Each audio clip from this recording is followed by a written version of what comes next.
One of my very first mentors was Dr. Pixley, who was married to my aunt. In fact, when I was doing my trick at Adams, during the holidays, I did some errands for him. I learned a lot from him because he was the founder of the ANC.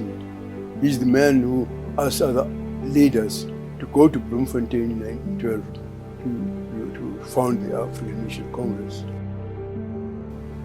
I've always understood myself to be a servant of the people. My role model, Nkosi Albert Luthuli, was a well-educated man who was actually a teacher at Adams College, and he abandoned his position as a teacher with a lucrative salary to serve his people. Those were my inspirations.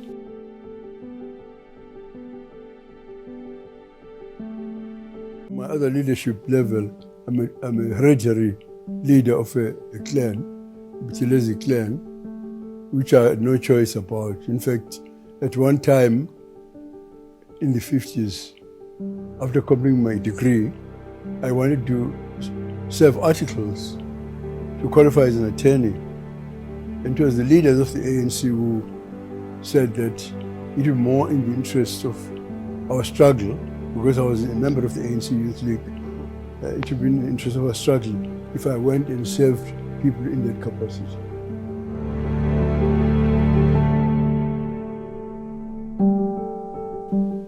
When Mr. de Klerk became the leader and president, he actually approached me and said, let's negotiate now. So we chose a small committee, and we said there was no way there can be negotiations without Mr. Mandela and others being released, because without others being allowed, those who are in exile, to come back.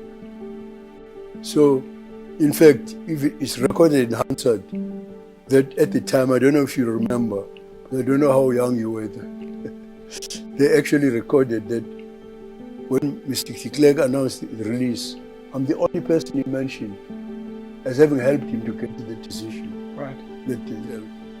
So we met in Durban at the Royal Hotel. We had a day-long discussion. When we published our joint communique for the media, one of the things that were stated was stop this violence between us.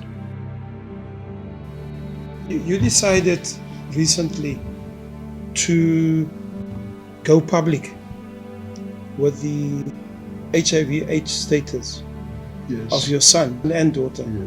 Yes. Why did you make that choice?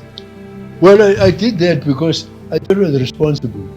Because there was a lot of stigma. I think that even one young woman had been killed at Komashu in Durban merely because he had died of AIDS. So I thought that as a leader, it was responsible for me to actually announce it, to remove the stigma that AIDS was a sickness like any other sickness. To be a leader is not a bed of roses at all. And that leadership, in fact, personally, I don't regard it as a status thing.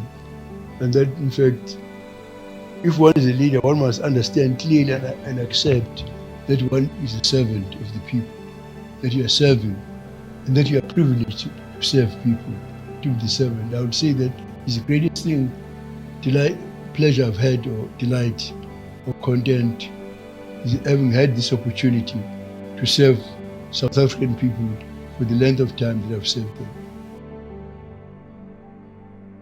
No, I don't regret anything. If I were to walk that path, I would do exactly what I did.